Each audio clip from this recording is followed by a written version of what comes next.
2024. Kalau Bapak salah pilih, begini nih. Kau salah, kenapa kau pilih? Pilih sendiri kau pemimpinmu. Sekarang kau diberi kebebasan, pilih kau bupatimu, pilih wali kotamu, pilih gubernur. Tapi karena kau disogok, mana orang jahat kau pilih juga. Ada keterlibatan dari Pak SBY berarti di sini Pak, soalnya dari sorotan media sosial juga menyebut hal ini. Nanti saya akan ungkap sejelas-jelasnya di KPK nanti. Tapi kalau berdasarkan ini kan sepertinya memang menyoroti keterlibatan Presiden SBY pada saat itu. Ditemukan atau tidak dalam pansus? Di pansus ditemukan. Keterlibatan itu ada, dugaan keterlibatan itu ada. Karena selama ini yang dinafikan adalah waktu itu Presiden pada saat itu Pak SBY selalu menyatakan bahwa mereka tidak dilapori. Data semua ini udah kita berikan pada saat tim hak angket memutuskan opsi C ada pelanggaran hukum pada proses bailout diberikan kepada KPK. Joni Allen Marbun menyatakan Susilo Bambang Yudhoyono dan Agus Harimurti Yudhoyono memberlakukan pungutan hingga ratusan juta bagi kadernya yang ingin maju pemilu sebagai calon legislatif. Menurutnya, apa yang dilakukan SBY dan AHY berbeda dengan gaya kepemimpinannya sebagai Ketua Umum Demokrat sebelumnya. Atas dasar tersebut, Joni menyebut SBY dan AHY sebagai orang munafik. Menurut Joni, SBY dan AHY mengaku melakukan perbaikan terhadap Partai Demokrat, namun kenyataannya yang ada adalah kemunduran. Joni pun menunjukkan surat edaran yang ditandatangani oleh Ketua Bapilu DPP Partai Demokrat, Andi Arief, pada 22 Februari 2023 lalu. Dalam surat tersebut tertulis besaran iuran wajib bagi kader Demokrat incumbent adalah sebesar 100 juta rupiah. Sedangkan untuk non-incumbent sebesar 25 juta rupiah. Selain itu juga Joni menegaskan peninjauan kembali atau PK atas putusan Mahkamah Agung dilakukan untuk menyelamatkan Partai Demokrat. Sebab sebelumnya, Partai Demokrat yang didirikannya sudah melenceng dari tujuan awal. Joni juga menyayangkan kondisi Partai Demokrat saat ini yang dengan mudah memecat anggota tanpa melewati mekanisme rapat. Sebelumnya, Joni Allen Marbun yang merupakan kubu dari Demokrat versi Muldoko mengajukan PK atas putusan Mahkamah Agung pertanggal 28 September 2022 terkait kasus kudeta Partai Demokrat. Awalnya kisruh ini kembali mencuat usai Ketua Umum Partai Demokrat Agus Harimurti Yudhoyono mengungkapkan adanya upaya Muldoko yang kembali ingin merebut Partai Demokrat melalui jalur peninjauan kembali atau PK. Bahkan, AHY menyebut pihaknya sudah 16 kali meladeni gugatan Muldoko tersebut, namun mantan Panglima TNI tersebut selalu kalah.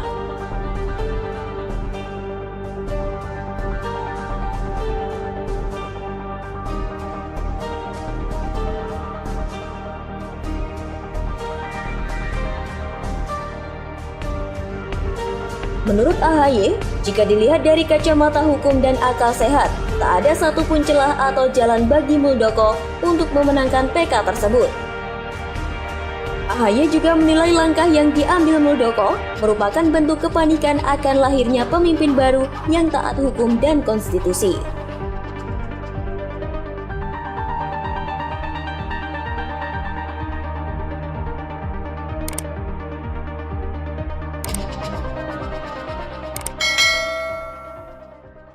Saya sebagai warga negara juga ingin mencari keadilan secara resmi yang saya nilai telah melakukan fitnah dan mencemarkan nama baik saya.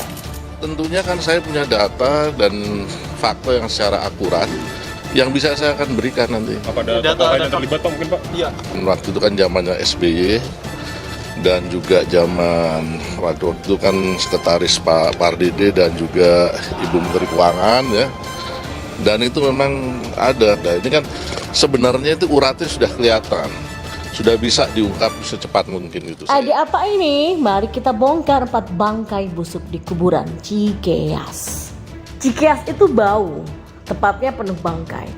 Mungkin kan terlalu banyak proyek gila-gilaan yang menghabiskan uang rakyat. Bangkai itu ternyata dikubur nggak terlalu dalam.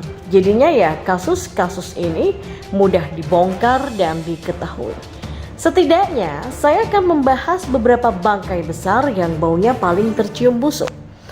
Setidaknya ada 4 bangkai yang akan saya ulas, pengennya begitu. 4 itu adalah angka sial untuk Cikeas. Sebetulnya masih banyak, tapi 4 saja cukup deh. Nanti juluk saya cuplak. Nanti kita cicil pelan-pelan, tergantung demand. Tergantung ada ngeliat saya berapa hari ini ya. Nanti saya bakal ngebahas yang lainnya. Mari kibong ya, mari kita bongkar. Bangkai pertama, kasus Bank Senturi. Pada bulan Desember di tahun 2012 silam, Abraham Samad saat menjadi Ketua KPK mengatakan kepada tim pengawas Bank Senturi di DPR bahwa Budi Milwani dan mantan Deputi Gubernur Bank Indonesia Siti Fajriah ini katanya bertanggung jawab karena negara rugi akibat penggelontoran dana talangan untuk Bank Senturi. Terus di tahun 2013, KPK menetapkan Budi Mulya sebagai tersangka karena menyalahi wewenang. Dan akhirnya Budi Mulya dituntut 17 tahun penjara akibat hal tersebut. Kasus Bank Senturi ini sangat najis dan sangat besar, sudah merugikan negara sampai nilai 7 triliun rupiah. Angka ini sih lebih besar dari korupsi EKTP yang dikerjakan oleh CEO Mbak Pau Setia Novanto. Di tahun 2008, Menteri Keuangan Sri Mulyani pun tidak ragu-ragu melaporkan masalah Bank Senturi ini kepada SBY. Dan gak lama kemudian Bank Senturi pun berganti nama menjadi Bank Mutiara Tbk. Habis itu kasusnya mengendap. Bangkai itu mengendap cetek di bawah permukaan tanah Lempung. Bangkai yang kedua, proyek Mangkrak Hambalang. Anggarannya 2,7 T. Ini merupakan kasus mega korupsi yang membuat kas negara mengering sekitar 706 miliar rupiah. Proyek ini adalah proyek yang besar yang menjanjikan mimpi bagi para atlet di Indonesia. Para atlet baik dari PON, Pelatnas, SEA Games, Asian Games, dan lain-lain dijanjikan sebuah tempat sasana pelatihan skala nasional dengan program-program mantap dari Menpora zaman SBY waktu itu. Dan kasus korupsi Hambalang ini menyeret banyak nama, banyak sekali. Orang-orang dari bintang iklan katakan tidak pada korupsi khususnya. Nama-nama besar dari kubu partai berkarat itu diseret dan menyisakan bangunan mangkrak yang rusak, besi-besi pancang jadi karatan kan terpapar oksidasi, enggak ditutup beton. Betonnya dimakan oleh si kerbau. Bosnya juga masih berani berkoar-koar pula di Tour de Java. Akhirnya Jokowi hanya selangkah 2 langkah ke Hambalang, berfoto di semak-semak belukar untuk memperlihatkan kejahatan kemanusiaan yang pernah terjadi saat dia jadi wali kota Solo dulu. Mau dilanjutkan oleh Jokowi? Ogah, rusak begitu. Diamkin aja jadi monumen mengingat ketololan pemimpin terdahulu. Lalu bangkai ketiga adalah mafia migas yang ada di Petral. Petral ini adalah perusahaan minyak yang dulu di era Jokowi saat menjadi wali kota Solo merugi beberapa miliar per harinya. Bayangin, per hari udah miliaran rupiah ruginya. Petral ini adalah duri dalam daging Pertamina. Dan inilah yang membuat Jokowi tergelitik, malah jadi gatal-gatal melihat kerugian gila-gilaan yang ditimbulkan oleh Petral. Minyak adalah sumber utama dari transportasi dan pabrik-pabrik di Indonesia. Jangan bilang deh bensin itu hanya untuk transportasi, tapi pabrik dan berbagai industri skala kecil sampai menengah butuh minum bensin untuk ini. Petral datang dan menjadi safe haven bagi para mafia migas. Mereka secara legal boleh menggeruk uang negara. Lihat aja apa yang terjadi, rusak kan? Nah, di saat era Jokowi jadi wali kota Solo dulu, penurunan BBM bisa terjadi dengan mantap saat kampanye dan saat akhir jabatan periode pertama. Sisanya miris, meringis, nangis, dan akhirnya Jokowi nggak rela duit rakyat diembat miliaran per hari. Bayangin tuh, miliaran per hari. Kasih saya kenapa? Dan ia pun memutuskan untuk menutup Petral. Di sini Om Brewok mulai baper, tapi nggak berani bicara banyak juga. Ya mau nggak mau lah demi politik, Om Brewok diam-diam baik. Kebusukan ini harus segera dibongkar. Coba deh audit keuangan Petral saat mereka beroperasi. Masih bisa kok, KPK takut tapi ya. Akhirnya Jokowi lewat Erick Thohir pun menempatkan Ahok di Pertamina untuk mengembalikan kejayaan minyak Indonesia. Itu bangkai ketiga. Lalu bangkai keempat, BUMN Asuransi Jiwasraya. Wah, luar biasa nih. Kasus ini juga nggak kalah serunya. Sebetulnya sih kasus ini nggak heboh-heboh banget. Secara sudah lama dari tahun 2004. Akan tetapi Erick Thohir dan Muldoko mulai main-main ke sana. Mungkin Muldoko Dan Erik inilah yang sedang mencari momen untuk menghabisi orang-orang di balik seangkarut keuangan Jiwasraya dengan cara yang halus. Mereka main drama, sok-sok dianggap melindungi mantan bos Jiwasraya dan para jajaran petingginya. Erik dan Muldoko pun dicitrakan saat itu membela orang-orang di balik Jiwasraya. Buat saya, ini bisa saja cuma drama. Ada sedikit bawang bombay untuk munculkan air mata. Akhirnya kasus ini menjadi sangat heboh saat orang-orang di bawah ketiak Cikeas mulai kepanasan dengan bau bawangnya. Mereka mulai berkoar-koar. Orang berinisial JS yang bacotnya gede dan AA yang pernah keciduk nyabu itu mulai koar-koar. Orang di bawah ketiak Cikeas mulai khawatir bahwa satu lagi bangkai terendus baunya. Mereka yang terlibat dan bau ketiak Cikeas ini mulai menyalahkan Jokowi, padahal Jokowi cuma buka kasus Bank Senturi doang, Hambalang dan Jiwasraya di periode pertama dan kedua ia memimpin. Bank Senturi urusan Menteri Keuangan Sri Mulyani, Hambalang urusannya Menpora Imam Nahrawi, Jiwasraya urusannya Pak Erick Thohir. Yang paling gila, mereka mulai menyalahkan PSI. Coba, makin kelihatan gobloknya ya. Jangan dikeluarin semua itu gobloknya, cicil pelan-pelan aja biar gak diketawain. SBY mungkin senasib mirip dengan Soeharto. Setelah berkuasa cukup lama, di hari tua justru tidak mendapatkan penghormatan dari rakyat.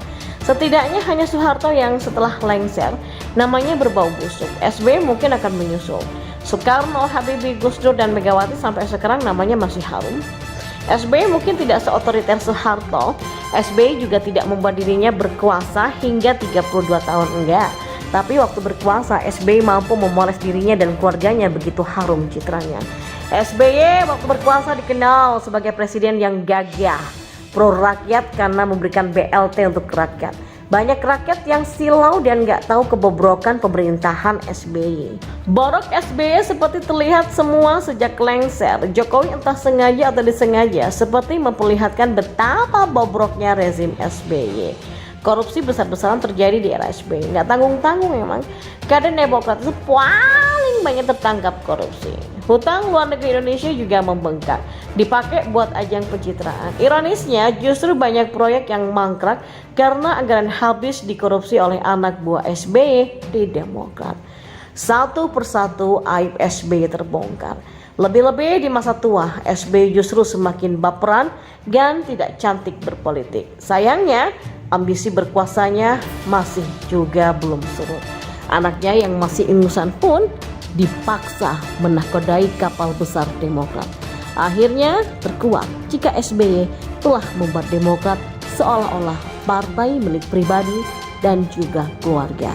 Dan dengan seenaknya mengangkat anaknya menjadi ketua umum Demokrat secara aklamasi.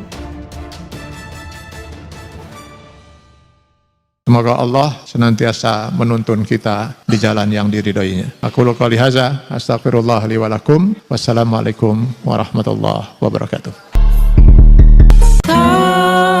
Terima kasih.